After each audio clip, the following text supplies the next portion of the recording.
unwanted behavior comes from unmet needs. And if you don't look at it that way, people's behavior, your own behavior, turns into beliefs. It like solidifies, locks into a label and a belief. And that is what prevents us from actually connecting in relationships, connecting with other people, connecting with ourselves, and most importantly, parenting our kids in an effective, connected way. So let me show you what to do instead and an example of what this looks like. My name's Kate. I'm a marriage and family therapist. I help people restore their relationships by exploring the gray area. The gray area is looking at behavior as a result of unexpressed emotions, unattained needs and desires, culminating in unresolved conflict. So let's get into it. The other day, I did this whole video about intellectualizing, about how we have a brain and a heart, and what ruminating and intellectualizing really is just unprocessed and unregulated emotion. So I created this BEND method, behavior, emotions, needs, and desires, to help you get to the root of your behavior so you can understand it, so you can change it. When you're intellectualizing, ruminating, for example, I want you to imagine yourself as a 2-story house. Your brain is the top floor, your heart is the bottom floor. When you are intellectualizing, when you're ruminating, when you are looping, you just think about a problem. You cannot stop thinking about it. You go to bed thinking about it. You wake up thinking about it. You talk to your friends. You like verbally ruminate with your friends. What is happening is that you have a foggy top floor. It's smoky. You can't see straight. You're just looping. What is really happening when you are doing that is you are dysregulated. Overthinking is being dysregulated. Overthinking is a behavior. That's the B here. Overthinking is the behavior. Yelling is a behavior. Pathologizing someone is a behavior. If you're only thinking about this behavior, you're going to land on a core belief about yourself, about the situation, or about someone else. The solution is actually to acknowledge your what's happening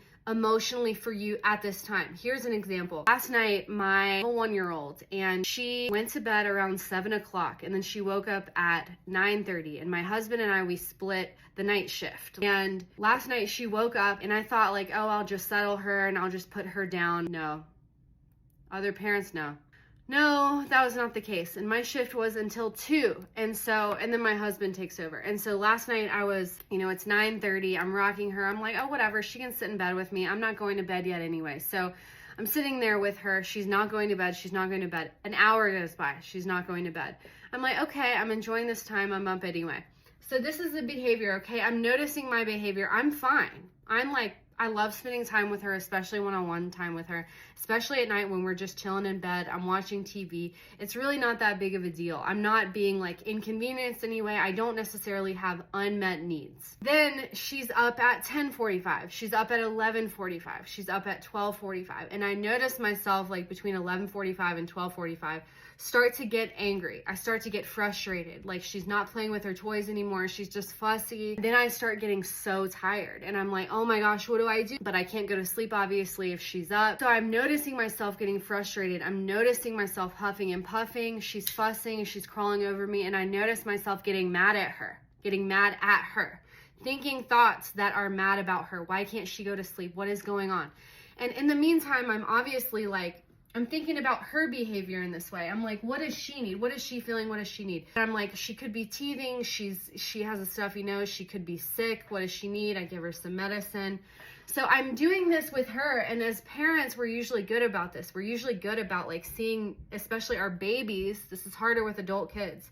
But babies being like, they're crying, they can't help it. They have unmet needs and they can't express them. And so it's my job to figure out what that is. So I notice myself problem solving all I can. And then I notice myself just getting frustrated and I'm thinking, what's wrong? What can I do? I catch myself because I had just done this video the day before. Thank goodness. I was like, Kate, what are you feeling? Second part of this is to notice the behavior and sit with what you're feeling. So I'm sitting there and I'm like, oh, I'm feeling so frustrated. I'm feeling angry. I'm like noticing myself, remember getting mad at her. And I'm sitting there and I'm like, okay, I'm frustrated. I'm angry. I'm tired. I'm exhausted. I'm like, Kate, okay, what do you need?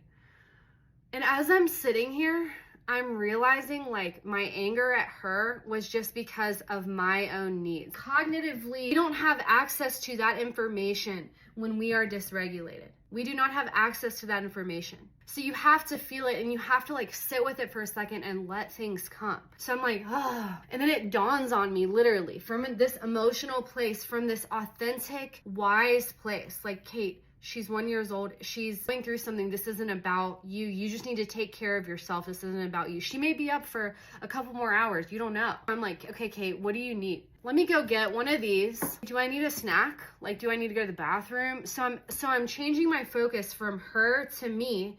And what do I need? What do I want? Like, I don't want to get mad at her. I want to go to sleep. I'm worried because I work in the morning. I'm scared to be tired. I'm thinking in my head, but I'm also feeling at the time. I'm also like, yeah, Kate, makes sense.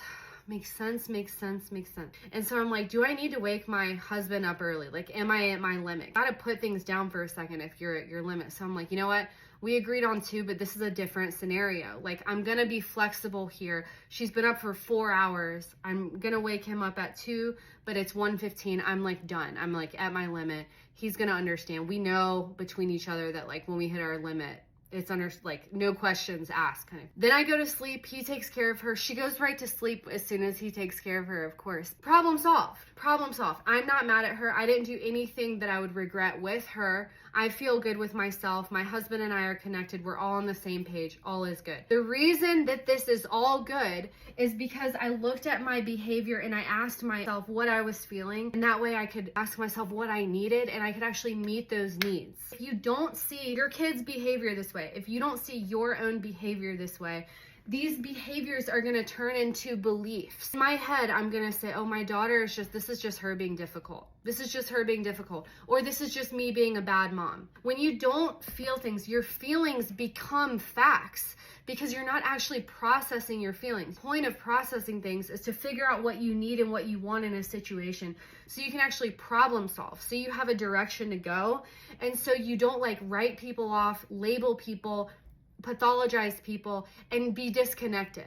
That's the point. And so here I am today, good as new, because I got 6 hours of sleep. I'm connected with my partner. He understood. You know, it wasn't always like this. We've had to do a lot of feeling. Connection, resolution only happens within yourself, in parenting, and with your partner. When you're able to feel things and you don't just write them off. You don't intellectualize them like, oh, I'm angry right now. Let's go back to thinking about that. Why am I angry? Is that my trauma? Is that this? And it's just like, no, I'm angry because the situation is, I have unmet needs. That's why I'm angry. What are my needs? Going from intellectualizing to processing is going from asking yourself why, like that's intellectualizing. Why? That's going to keep you up here.